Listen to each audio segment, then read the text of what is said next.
Hello everybody, and welcome to Back to Basics. Today we're going to be talking about semiconductor doping. We're starting to get ready to talk about diodes and transistors, and before we get to talk about those, we have to cover a little bit more chemistry.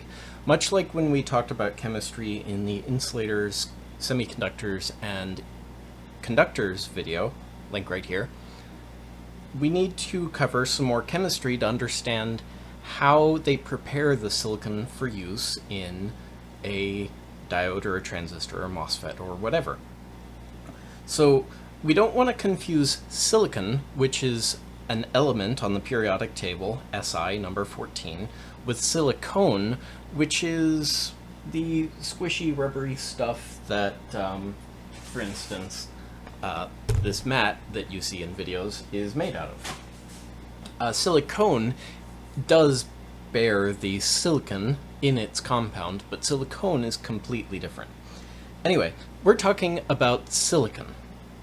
So, silicon by itself, it's got 4 valence electrons, like we talked about in the previous video, and it's neither bad at conducting nor is it good at conducting, because it's got those 4 electrons in its outer valence, and it kind of likes holding on to them, but it'll give them up if necessary. So there are a couple of different ways we can prepare silicon for use in a semiconducting device, like a diode or a transistor. And that is with a process called doping. Now, the subject of semiconductor doping is something that I could probably do an entire series on, and maybe in the future of the channel I'll go more into depth into the doping process. But today I just want to throw out some basics, that's why it's called Back to Basics, to give you a general idea of how it works, and we can build on that understanding to start talking about more advanced subjects. So, let's take your general crystalline structure of silicon. This is very, very rough, so chemistry nerds, please don't get too mad at me. This is the best I could do with bamboo skewers and styrofoam balls. It forms into a sort of, I believe it's called a tetrahedral shape, where each silicon atom is bonding with 4 neighboring silicon atoms. These are 3, but there would be a 4th silicon atom out here, and then this crystalline structure would continue. So, you know, there's no extra electrons, everybody's sharing an electron with everybody else, and as I said, it's an okay conductor because you can kick those electrons out so that they start flowing through the material. So we want to change the properties of this crystalline structure in order to build semiconductors. And when I'm talking about semiconductors now, I mean diodes and transistors and the like. So what we do is we add an impurity to this crystalline structure, either with a trivalent having 3 electrons in the outer valence, or a pentavalent having 5 electrons in the outer valence. So trivalent compounds are called electron acceptors because they only have 3. They want to have more, so they'll suck up electrons. And then we have the pentavalents. They are called donors because they will give away an extra electron. So let's just say that this is a piece, ignore the giant hole. I was experimenting earlier trying to make these work well. So let's say that this is a trivalent compound, or trivalent element that we are adding into the crystalline structure. Now, what it does is it just kind of, this isn't representative of a bond here, but it sockets itself into the center of the crystalline structure, right there. And it sits there, and it likes to steal an electron from the surrounding crystalline structure, which generates a hole, which is the official term, because where there should be an electron, there is now not an electron.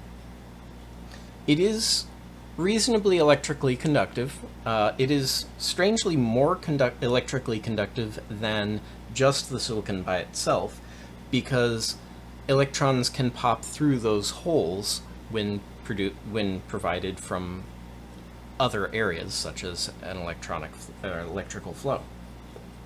So this is considered a p-type semiconductor because it has an overall positive charge due to the lack of an electron in its structure. Now, what happens when we add a pentavalent compound? Well, a pentavalent compound has an extra electron that it kicks into the crystalline structure, and that electron just kind of zips around, minding its own business, but it doesn't really have anywhere to go. This is called an n-type semiconductor because it has an overall negative charge because of that extra electron. We've talked before about how electrons are the charge carriers of electrical flow, and so this makes the semiconductor overall negatively charged. Now, there's an interesting thing, and I'm going to pull in a periodic table here that I've got on my phone. Sorry for the blip there, I was fighting with the focus and not having a lot of luck doing. So, you'll notice, don't go to sleep there, screen. You'll notice we have silicon here, number 14. Now, common p-type impurities to add to the silicon crystal structure are boron, aluminum, gallium, and indium. I have heard of thallium being used, but it's radioactive, so you don't see it very commonly used. And common n-type will be phosphorus, arsenic, antimony, and bismuth.